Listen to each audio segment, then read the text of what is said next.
Space. Space. Space. The final frontier. These are the voyages of the starship Enterprise. These are the voyages of the Starship Enterprise. Its continuing mission to explore strange new worlds, to seek out new life and new civilizations, To boldly go where no man has gone before.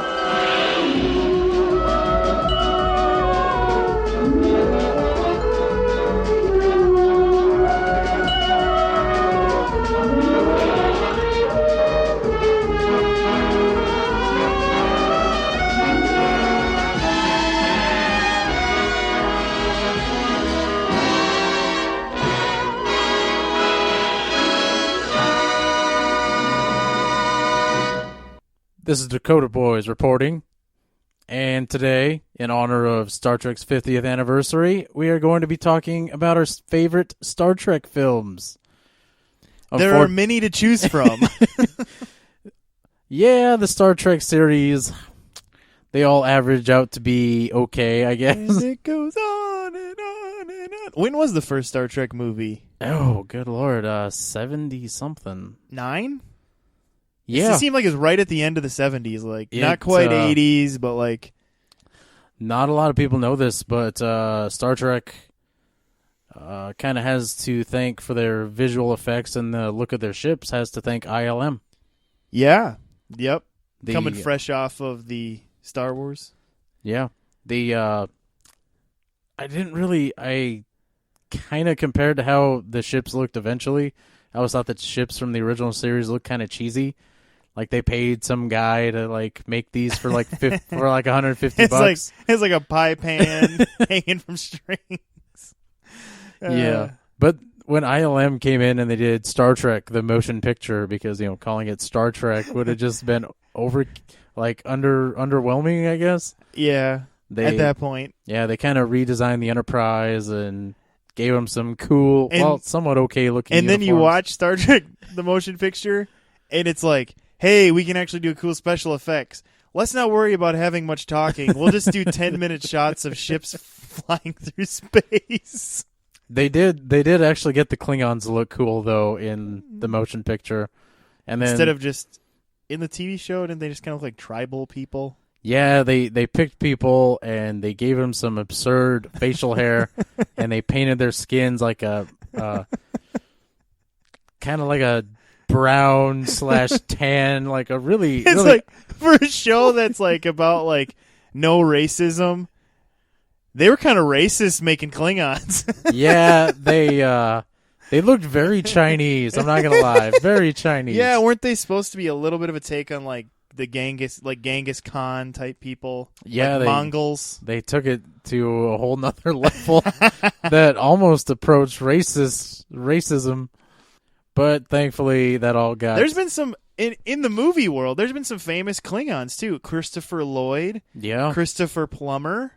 If you're a Christopher, you will be a Klingon at some point. Don't forget the great John Larroquette was a Klingon. He was right. He was. And pretty soon we can all expect Christopher Eccleston to be a Klingon, or however you say his last name, since his name is Christopher. And he's already been a Dark Elf. I thought one that was pretty suiting was Uncle Soothing? Suiting was Uncle Phil. Eventually showed up on Star Trek Enterprise as a Klingon. Uncle Phil! And he did a pretty good job. Did he use his Shredder voice? No, so he tried to. I got the feeling he wanted to go full Shredder. You can't go full Shredder. But for some reason he was holding back.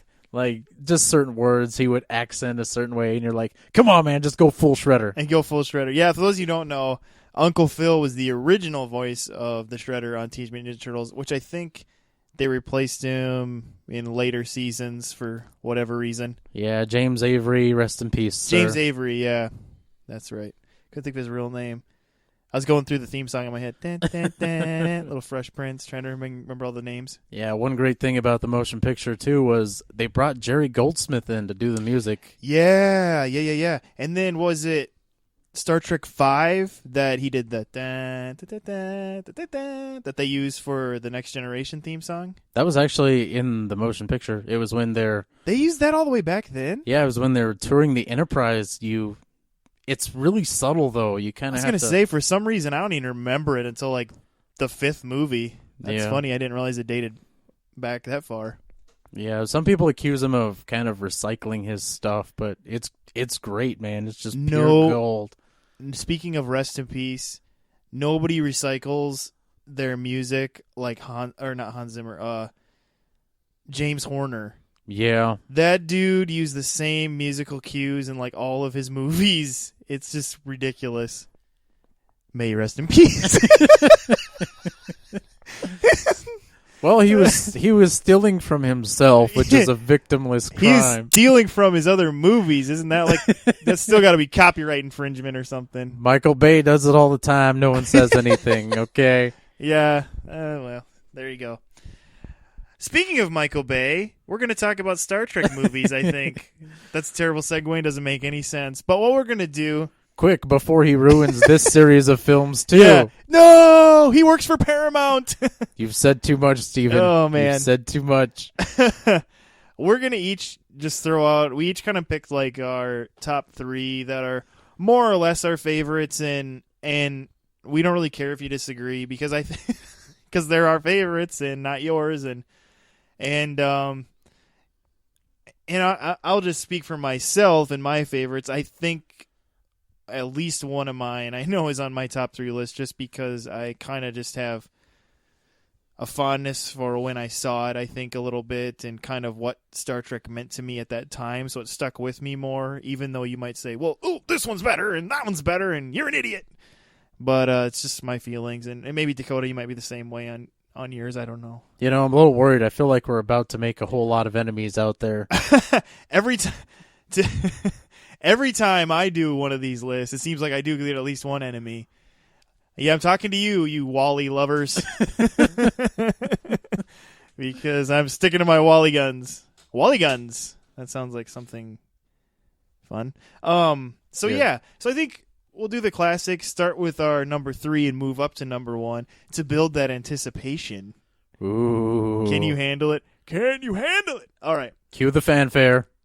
So, obviously, we each have our own top 3, so we're going to start with Dakota. Dakota's number 3 here. So what do you got?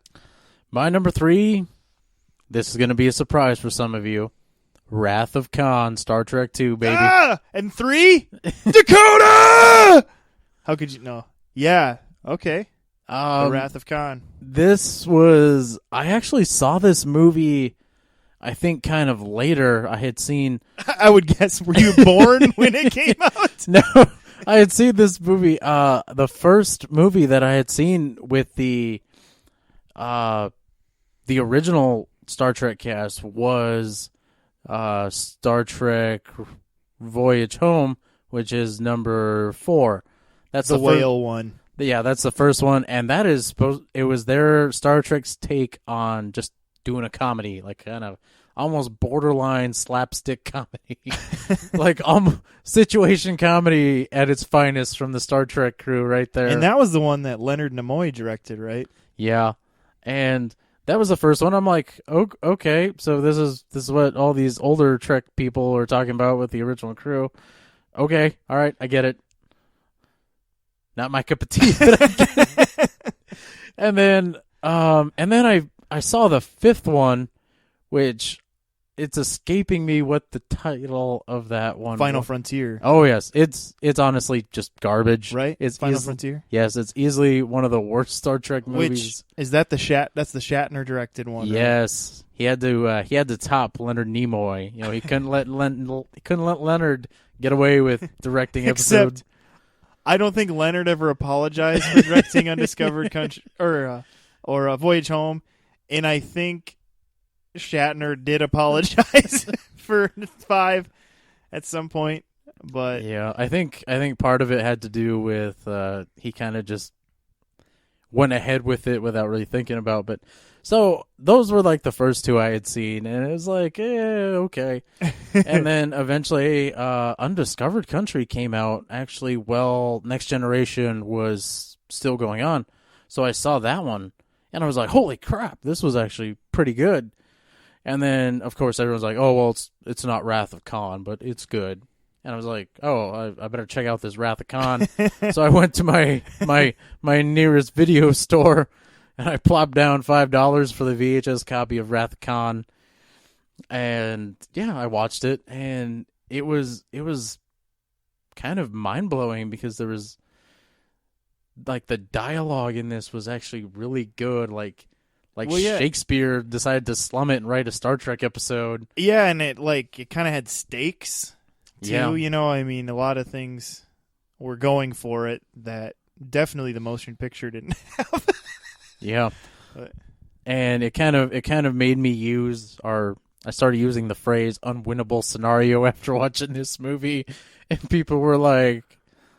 Or I would use the phrase, I don't believe in no-win scenarios, and people would be like, what the hell are you talking about, man? Kobayashi Maru, come on.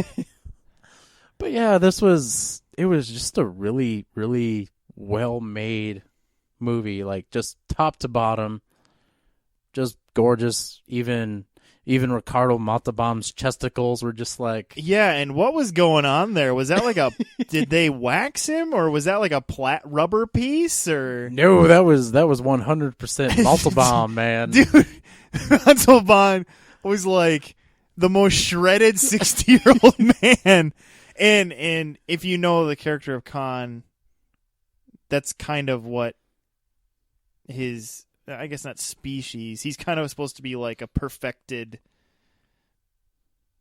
being in a way, and so... Yeah, I guess one of the reasons why I'm not really a big fan of Star Trek Into Darkness, you go back to Wrath of Khan, and you're just like, oh man, he was just amazing. I can't see Sherlock Holmes pulling this off. I'm drawing a blank on his name. Benedict Cumberbatch, yeah. I can't see him. Eggs Benedict. I can't see him rocking the biceps or the, open chest with the giant pecs. Oh, man, yeah, and, like, Montalban was just, like, flaunting it. Like, he just knew he had it. Oh, man. All right, Steven, what about you? What's your number 3? Number 3 for me is, and this is when people might start getting mad, but I don't care, Star Trek First Contact. Ooh, good choice. It's my number 3. I think partially, mine are really just a product of time of when I came to know Star Trek, which Dakota kind of got into too. We came in late, obviously, for a lot, comparatively to a lot of people who grew up watching Star Trek, just when we were born, because it was already a really established franchise by the time him and I were, coherent enough to watch things and like him and things like that. And so I had seen episodes of The Next Generation, and of course some of the most fascinating episodes were always the ones where the Borg were involved in them, which are like this kind of locusty group that basically assimilates you to become one of them when they capture you. You don't really die. You become more or less a assimilated zombie Borg. Yeah, I always viewed them as essentially just communism. Yeah, it really was a picture of kind of communism, really, but like more of a zombified version of it. And so this movie, which would have been the second Next Generation crew movie, right? Yeah. The second one. They were going to bring the Borg in. And that was exciting to me. It was going to go a little more into who the Borg were. And at this point, Captain Picard had already been a Borg and had been assimilated back to being Picard. And so there was this, you had all this history, and it was like Wrath of Khan, where there was this back history that gave the movie even more stakes. And I just think it's also just a really good movie. They delved into the character of Data more in the movie, and just kind of made it an interesting story, some fun action sequences, and the Borg are just one of the kind of just creepier villains. So, and in some ways, like when you rewatch this, it's a little bit a product of the 90s, but that's Star Trek, because you watch the old TV show, and it is very 60s. Yeah. And so that's just kind of how Star Trek goes. It's always going to be a little bit of product of whenever its time was, but I think it's still a really entertaining movie. But those are the reasons. Is just that I had kind of been acquainted with the Borg. It was one of the first Star Trek movies that I remember being really aware about, and so yeah, for those reasons, it's always kind of been one of my favorites. But yeah, let's go on to your number 2, Dakota. All right, time for number 2. I don't know what that was. It was supposed to be a drum roll, and it turned into like me having a stroke.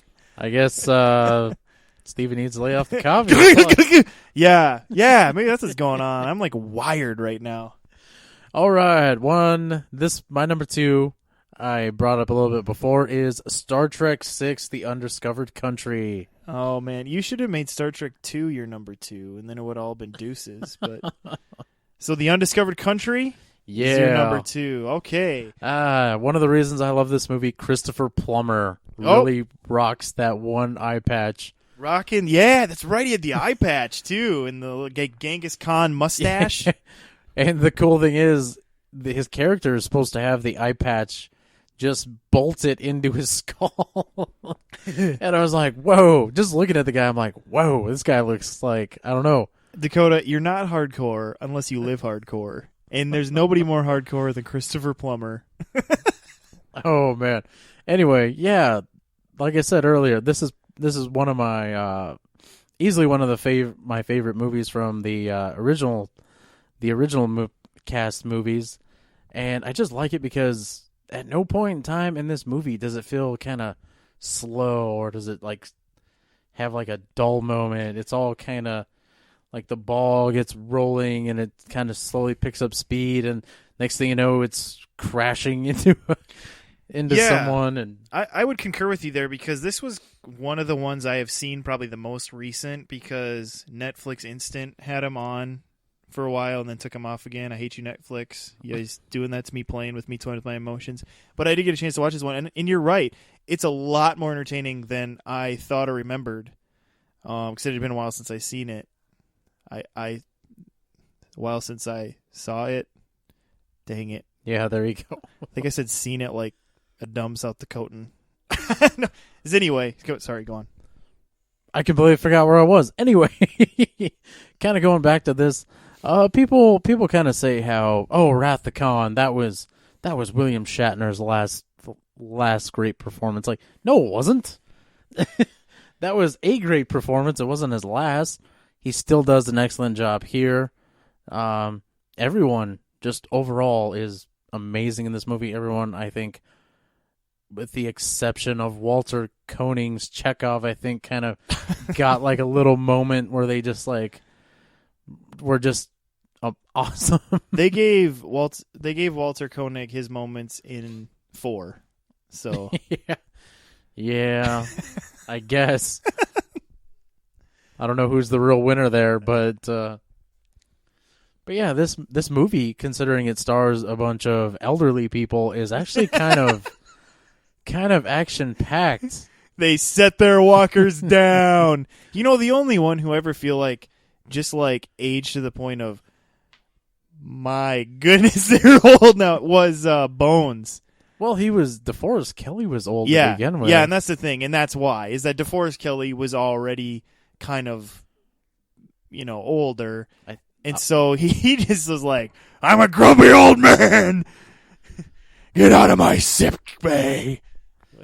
Yeah, he was just angry for no reason. He was like PO'd for like the last 3 movies. I mean, again, he always kind of was.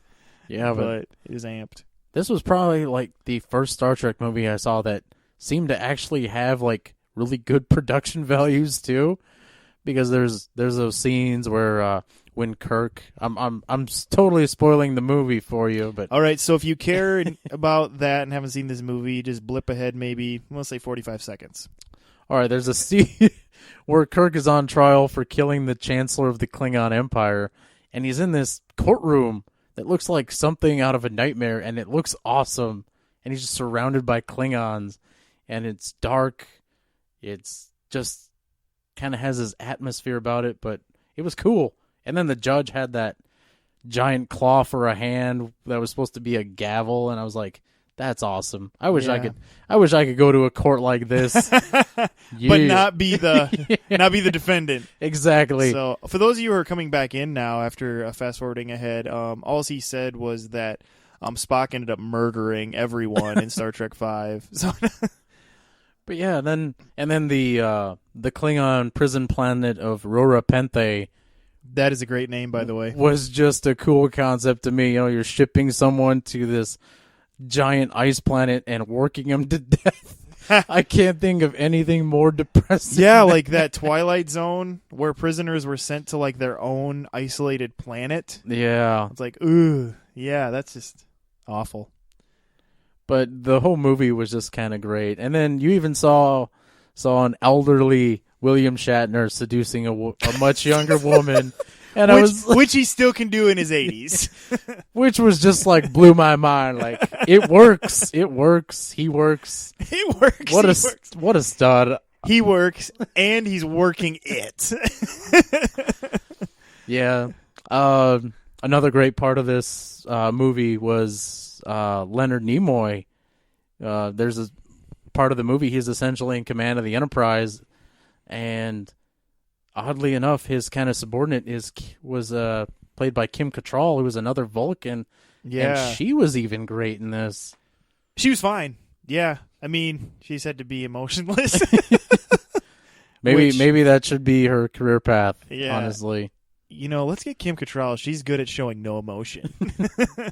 Yeah, that's right. She was in this one. Well, there was kind of like, you know, through the years, people you did know that were like the supporting. Like in the first movie, it was the dad from Seventh Heaven who now nobody likes again because he was apparently a creepy person. Yeah. In real life. Yeah, and then you had the mom from Seventh Heaven show up in Star Trek For the Voyage Home. She was the whale lady. Kirstie Alley showed up in the first. Was it no? The second one. Second one.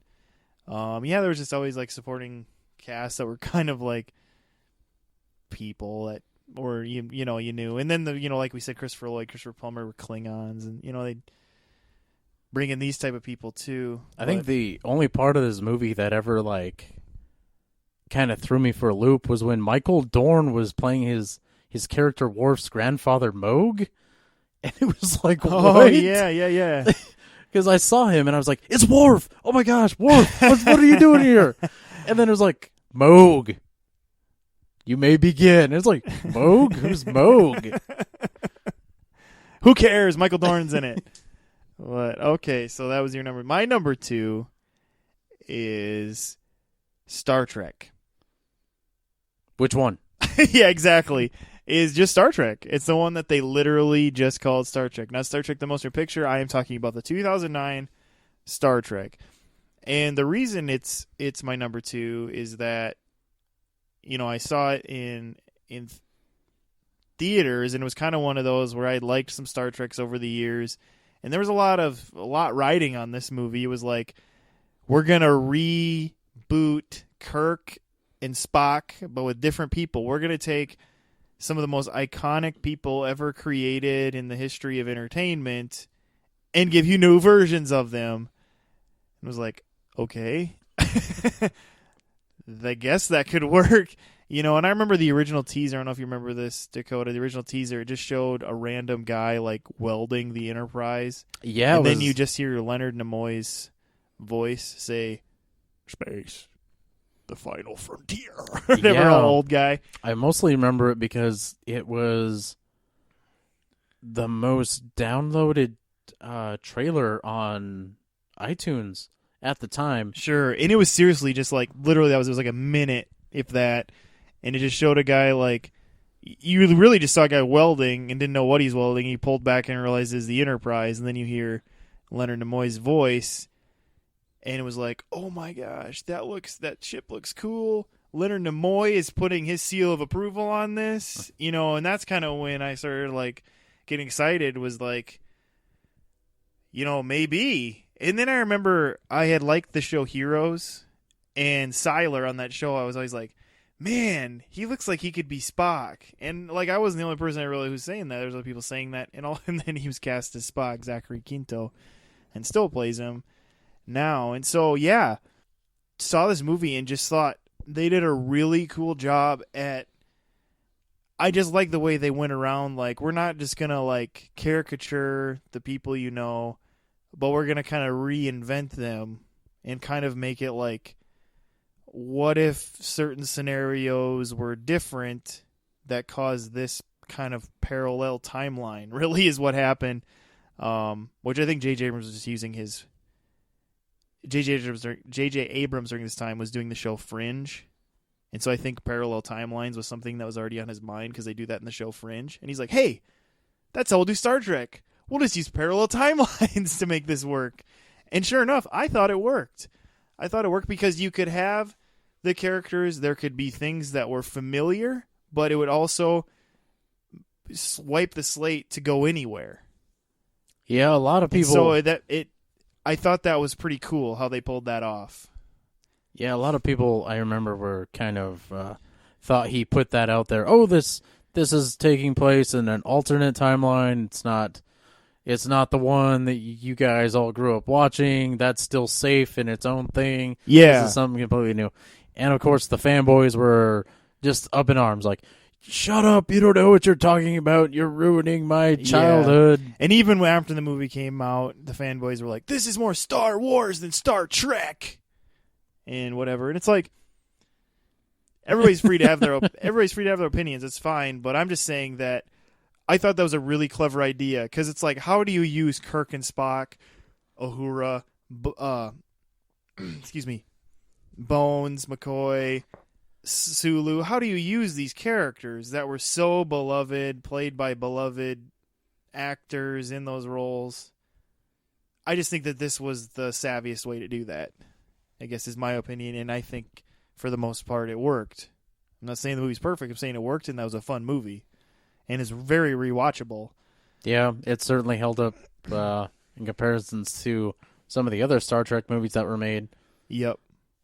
And so that's really why it's my number 2. I just think it's fun, it's rewatchable, it's clever, and it's even in its flaws, I think it's forgivable. So yeah, that's kind of where I'm at with that. So that's my number 2. So here we are. We're to that place, that mighty place. We made it to the mountaintop, people. We're at. This is basically the equivalent of reaching the summit of Everest. I'm just going to say it. Not K2, Everest. And we are at our number 1 spots. And so, Dakota, out of all of the Star Trek's movies that have been made to this point, 2016, September. Which is however many movies that is.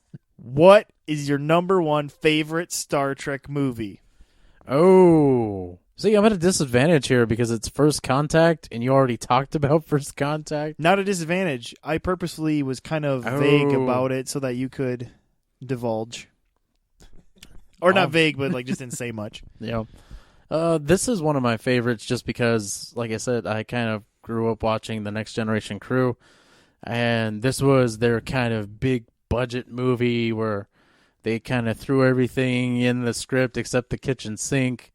There's like a huge battle between the Borg and all these starships that to this day still just looks amazing. Yeah. Thanks, ILM. ILM, getting the job done for many years. Yeah. The story I thought was really interesting. The whole time travel bit, a lot of people aren't really fans of that. I don't really care. Yeah, I didn't get into that too much. The time travel where they go back to what's the character? James Cromwell plays the character who invented warp speed.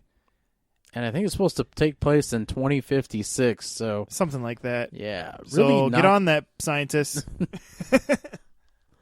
But yeah, I thought it was interesting. The movie, the time frame that they go back into is right after like the Third World War when the planet's just decimated and there's no one really to put up a fight against the Borg, and they think that's the best time to wipe out humanity. Picard, because he's some kind of amazing hero, decides to go back and take the Borg out, and then of course it turns into this whole kind of whole kind of situation where they thought they won. Turns out they didn't. I don't want to spoil the movie. If you haven't seen it, I really suggest you watch it. Yeah, it's a really cool story. And I think the time travel, there's times when time travel takes away from stories and is annoying. But I think, like you kind of said, I think it works in this movie, and obviously they really needed it for this movie to even exist.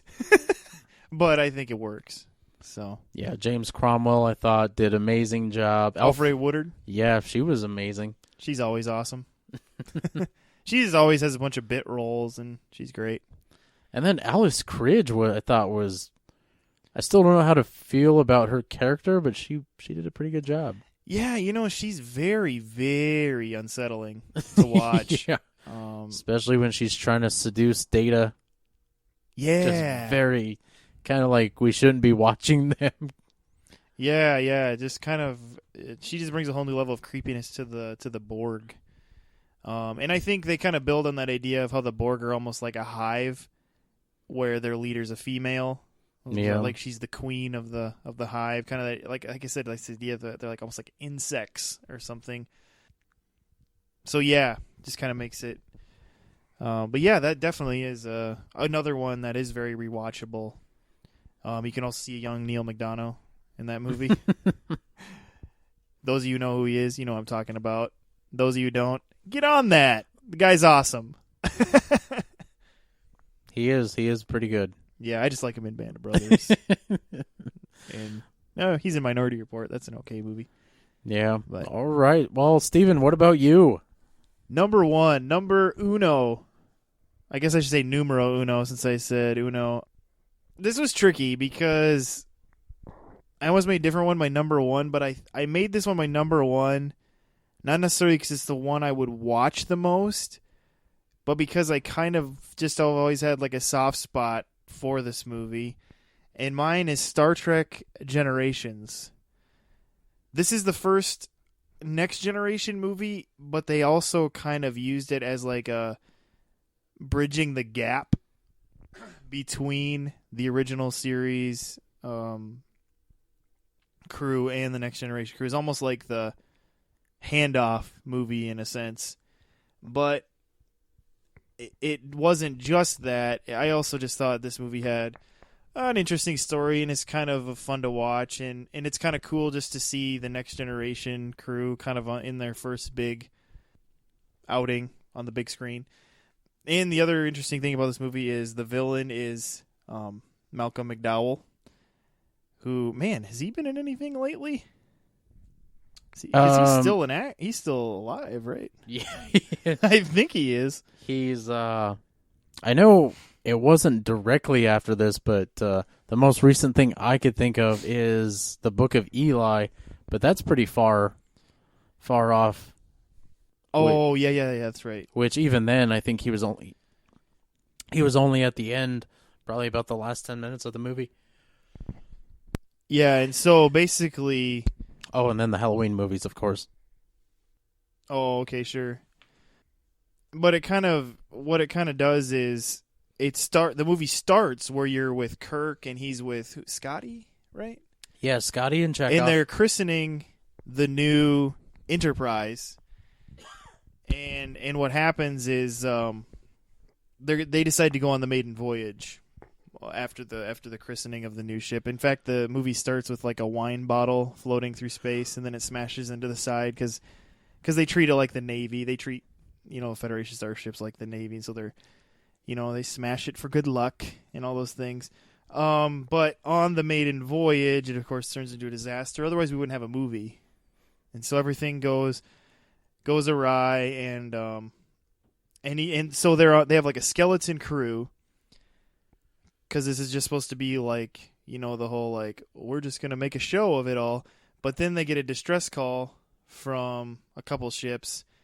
And Kirk basically takes over the ship saying, well, if you're not going to go after them, I will. However he would say it. And they go after to save these passengers. But it comes at a cost.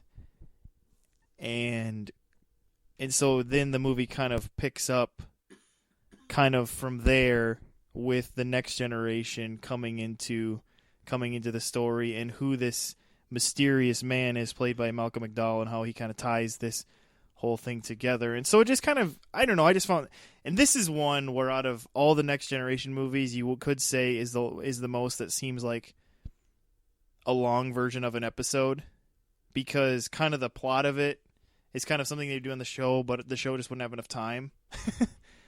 But it still has a very cinematic feel, and I don't know, it's just one of those things where I think it's just maybe just when I saw it, and I just thought it was cool how they had Kirk and Picard in the same movie. I just had a soft spot for it. Yeah. One thing I loved about this movie is it kind of brought back a couple of villains from the TV show. These Klingon sisters, the Duras sisters. I can't remember their actual names, but they kind of added a little more, I don't know what you call it, spice to the story, where it just made it a little more interesting. Like, oh crap, what's going to go down now? I'm trying to remember too. Wasn't the captain of the Enterprise when Kirk was just along for the maiden voyage? Wasn't it Bueller's friend? Yeah. Ferris Bueller's Day Off. And so he's just good at playing like that. Well, this isn't finished yet. We don't have that ready yet, and there's not enough crew. And so Kirk just is like, step aside, and is flexing his old man muscles, you know? Yeah, I can't think of the actor's name, but he kind of just plays awkward Weasley guys. Yeah, that's all there is to it. Which begs the question, what is this guy doing commanding the Enterprise? Yeah, exactly. Can we get Sulu in here to replace this guy? Man. So those are our top movies we listed. Well, I think we only listed 5 because we had one in common at different spots on our list, but those are 5 out of the 13 or so movies there's been over the 50 years of Star Trek. And it doesn't seem like there's any end in sight for Star Trek. They have a TV show planning. They're planning another movie using this new cast, right? Using Chris Pine, Zachary Quinto cast. Yeah, they got one more in the works, and a lot of them are saying that's going to be it, and they're going to be done. So hopefully they make it a good one. Yeah, which makes sense that you don't want to go out like the Next Generation crew did on Star Trek Nemesis. Ouch! You had to go there, Dakota. Yeah, that wasn't the greatest one to be the Picard crew's last. It was the worst one they did. Come on. Yeah. I'm gonna throw out a little bit of trivia for you. Every single Star Trek movie to come out has claimed the number 1 spot at the box office. Every single movie except Nemesis.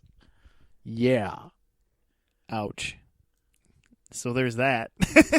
But at the time, it was the biggest budgeted Star Trek movie ever made. And the biggest, not just the biggest. Yeah, the biggest. Apparently, I can't talk tonight. Steven, give me some of your coffee. Yeah. So, those are, like I said, these are just our opinions.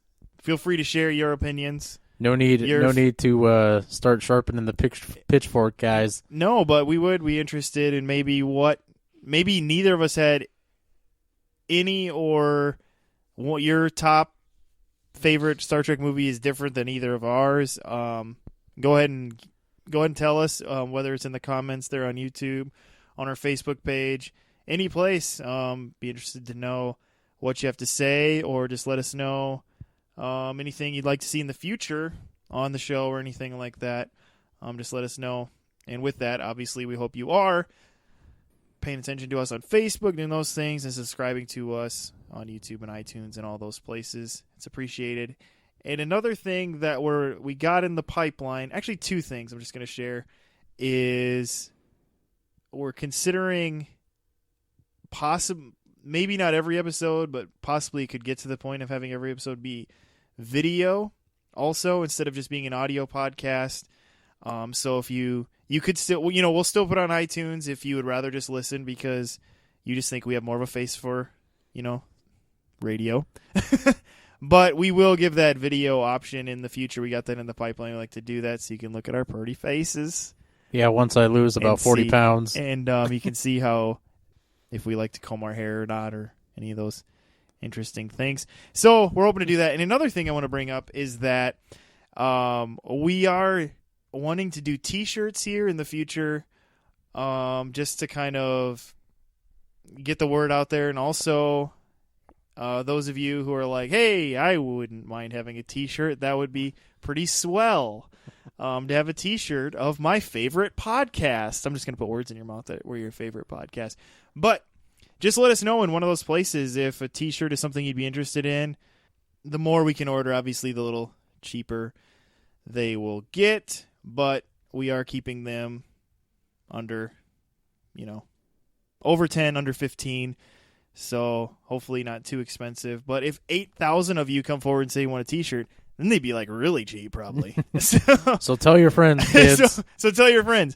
But that is something we have in the works. Also, just get the word out there a little more about the show, and then maybe we can get some sweet ins on certain things, which would be cool to do more with the show. But we'll see. Who knows? It's just something that we would like to do because we like doing this, and what just helps cement our love of doing this is knowing that you like us doing this also. And so hopefully we can kind of make that a symbiont relationship. Symbiotic relationship, which now that I say it sounds really creepy. But anyway, there you go. A couple things we got in the works. So yeah, so just let us know any feedback on anything we're talking about. But had fun doing this Star Trek episode, reminiscing. It's been a while since I thought back on some of these Star Treks. It was kind of fun to go back and think about them and remember them, and so hopefully you enjoyed it also, and we maybe put a bug in your ear to check out some Star Trek movies. So with that, this is Steven. And this is Dakota. Live long and prosper. Good night.